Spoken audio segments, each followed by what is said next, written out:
Nako, eto mga kababayan. Sino kaya itong isang DDS lawyer di umano na ipapablatter ni si Claire? Kasi ang sabi ng isang DDS lawyer, mga kababayan, ay kung ilaglag daw si Claire Castro ng kaniyang boss, nako daw, appendix daw at appendix lang daw ang walang latay. Nako po, Ma'am Lily Tonini. Opo, maaga tayo Ma'am Lily kasi wala tayong lakad at this time. At saka, actually mga kababayan na, ngayong 2026, napakaraming pusa na gustong magpaampun sa akin. 4! Diyos ko, yung pusa ko, 6! Naku, magiging 10 na naman sila. Pero sa labas lang sila, pinapakain ko lang. Eto na mga kababayan. Basahin po natin dito sa Abante. Abante News. Abante Radio. Ito ho, mga kababayan. Ito nga ho. Nako po, ito na nga mga kababayan. Si Claire Castro, mga kababayan, ay magpapablatter di umano. Bakit mga kababayan? Ito po ang post ng Abante. Ayan po mga kababayan. Si PCO Undersecretary, di ba? Yusik Claire Castro, magpapablatter daw laban sa isang DDS lawyer. Nako po, dahil dun sa Chucky remark, may isang DDS lawyer na may pinost sa kanyang Facebook account na nagmura. Sabi niya, hortang ina mo. Tapos, hindi lang siya nagputang ina, nagbanta pa siya. Alaka? Sabi niya, alaka, Diyos ko. Sabi niya, kapag raw nilaglag ako siguro ng bus ko or what, appendix lang ang walang latay sa akin. Putang ina. Ay, Diyos ko. Mga kababayan, sino kaya ito? Paki-comment ka dyan sa comment section. Nagtatanong lang po Mami Rian Suzuki. Hello po dyan sa inyong lahat. Kumusta po kayo? Nako. Diyos ko, Ma'am Ginger Tea. Ma'am Ginger Tea. Ma'am Yasin Molina, you make my day. Nako, wag po tayo mag-skip ng ads Malaking tulong po yan. Makabili na po tayo ng 5 Mustang. At bag down na Christian Dior na 300,000 putang ina, peking bag yun. Yung Christian Dior kung binili kong 3,000 sa Green Hills, pinagka-interesan pa. 300,000 daw yun. Putragis na yan. Mga kababayan, eto nga po, isang DDS lawyer daw, na vlogger din.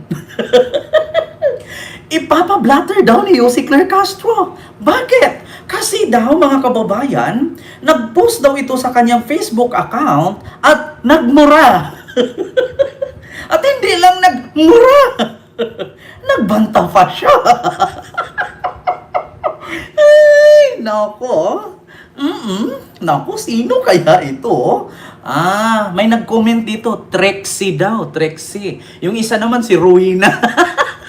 Ay, si Ruina, ano yon? Yung, hindi ka nga naka-Gucci, hindi ka nga naka-Rolex, tapos sawayin mo ako.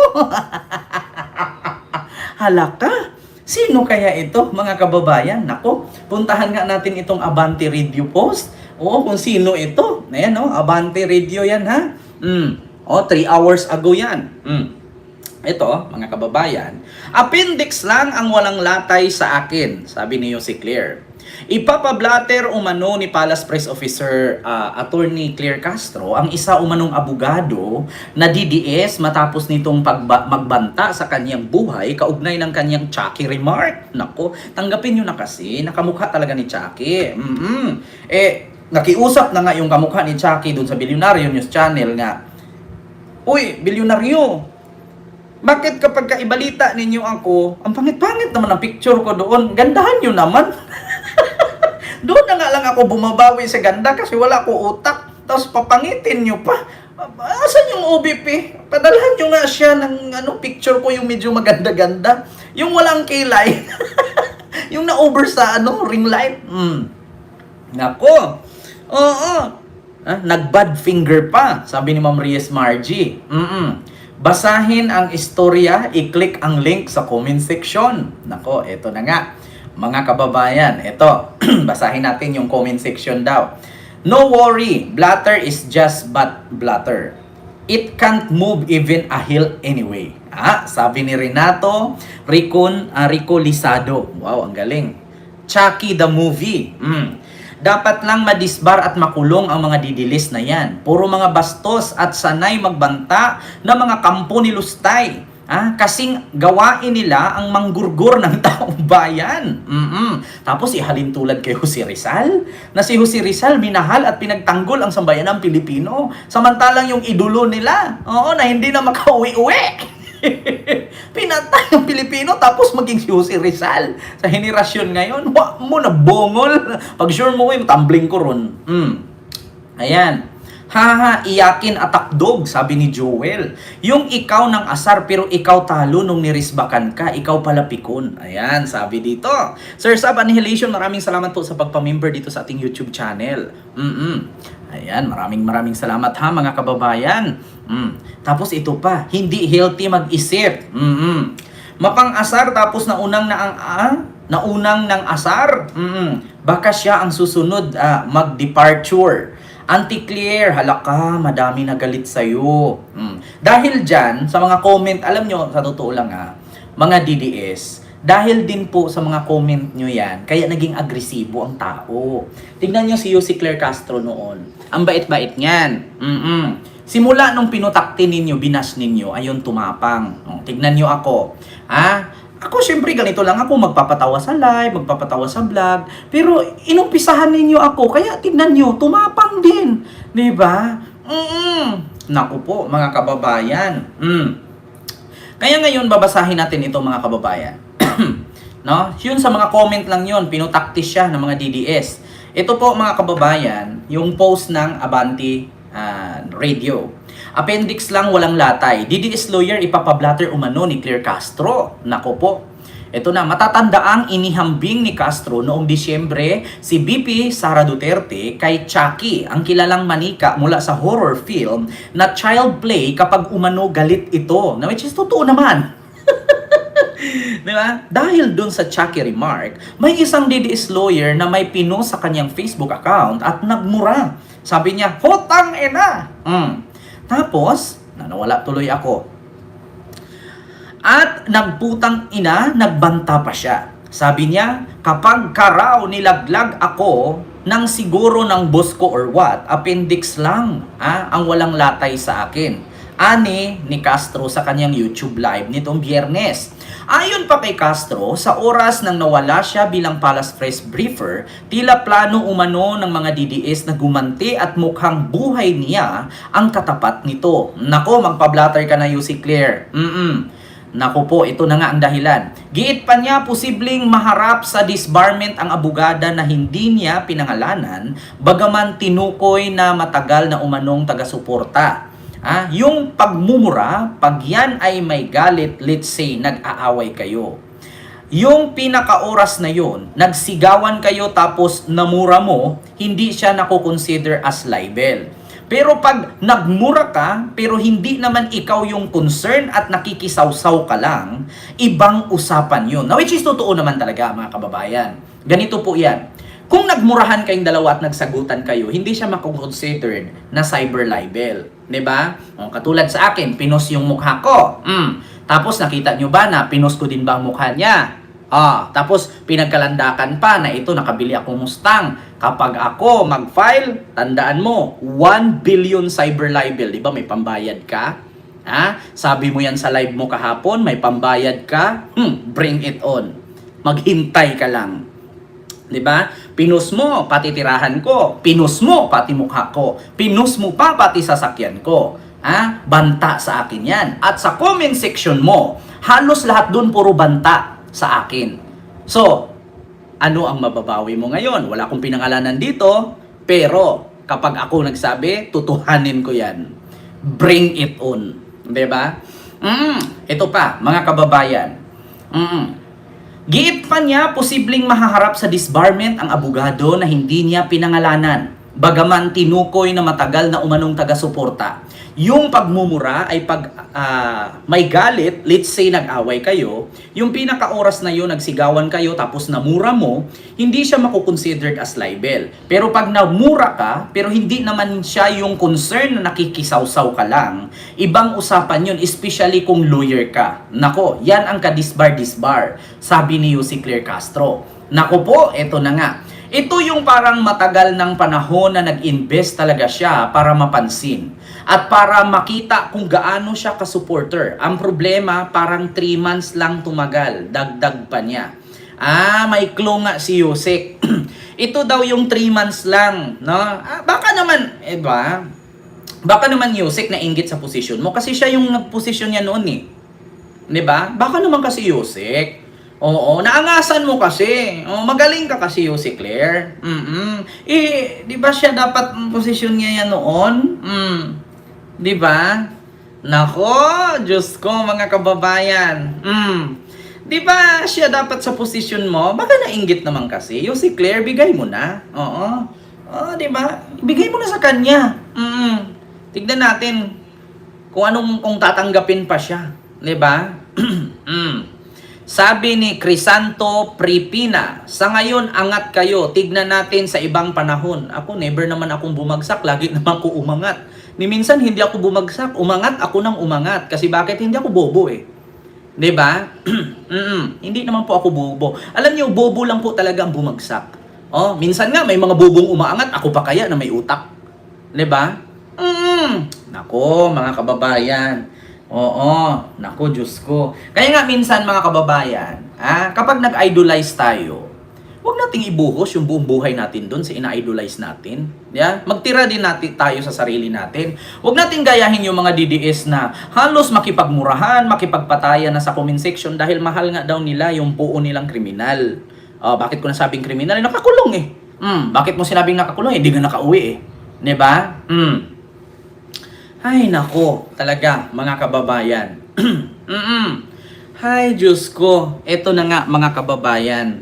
Nako, may nag-comment pa nga dito. Sabi ni Ate Maureen, si Suraida yan. Sino ba si Suraida? Ay, nako, yung mga Suraida yan yung mga pangalan sa amin pang mga matatanda. Ay, nako, mga kababayan, tutuluyan ko talaga. Ako, sinabi ko sa inyo, nag-iisip lang ako ngayon, paalala lang. Naalala nyo si Ensyong D? Naalala nyo si Ensyong D?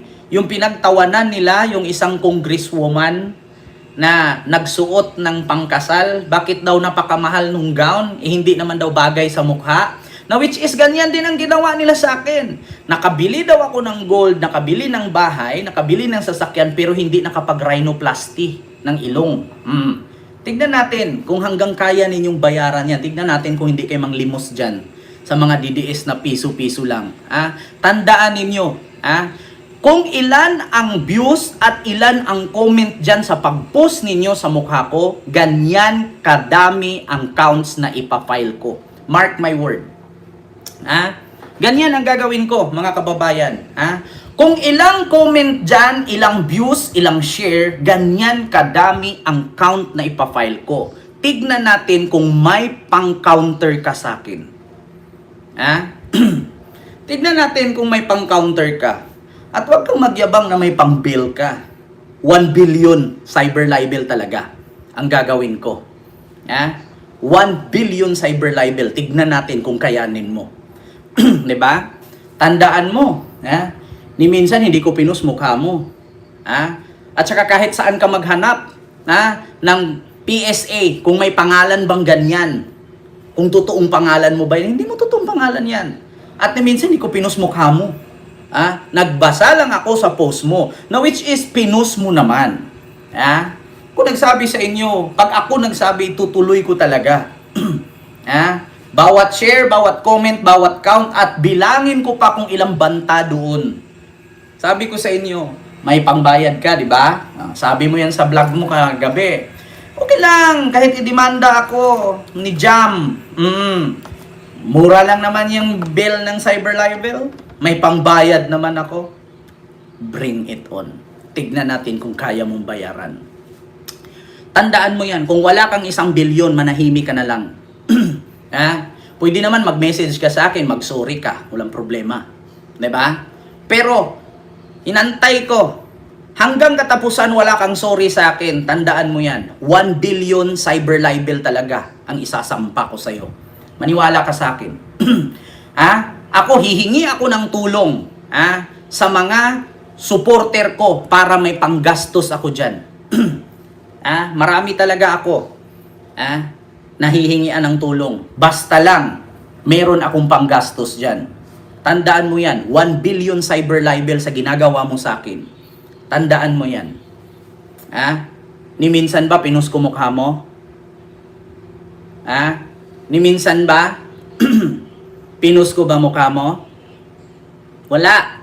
Nagre-react lang ako sa comment mo at sa post mo. Pero never kong pinus ang mukha mo. Diba? Tsaka take note, hindi ko naman pinangalanan yung totoong pangalan mo kasi hindi mo naman totoong pangalan yan. 'Di ba? Tingnan natin kung kaya mo. Hinamon mo pa yung dalawang tao, si Jam at saka sino ba yung Tiyatan? Ako, hamunin mo. Ako, hamunin mo. Hinamon mo si Jam Magno na pag nagkaso sa'yo, may pangbalik ka. Si Tiyatan, pag nagkaso sa'yo, may pangbalik ka. Ako, hamunin mo. Pinagkandalakan mo sa social media mo yung mukha ko. Nagpaalam ka ba sa akin bago mo i-post yung mukha ko? Mabigat yan. Naku. Yung accusation nyo sa akin. Sabi ko sa inyo, ako, hindi ako magre-react kung wala kayong pinost. 'Di ba? May pinost kayo, kaya natural ang tao mag-react. Saan mo ba pinost? Sa social media. Malamang magre-react ang tao sa social media mo yung pinost Kung ipinost mo yan sa baharap ng bahay mo, di mga kapitbahay mo lang ang makakapag-react. Sa social media ka, nag-post niyan at meron kang 400,000 followers, malamang maraming magre-react niyan. Tanga ka ba? Wala akong pinangalanan. Pero isa lang masasabi ko sa'yo. Basta tandaan mo yan, 1 billion cyber libel. Maniwala ka sa akin.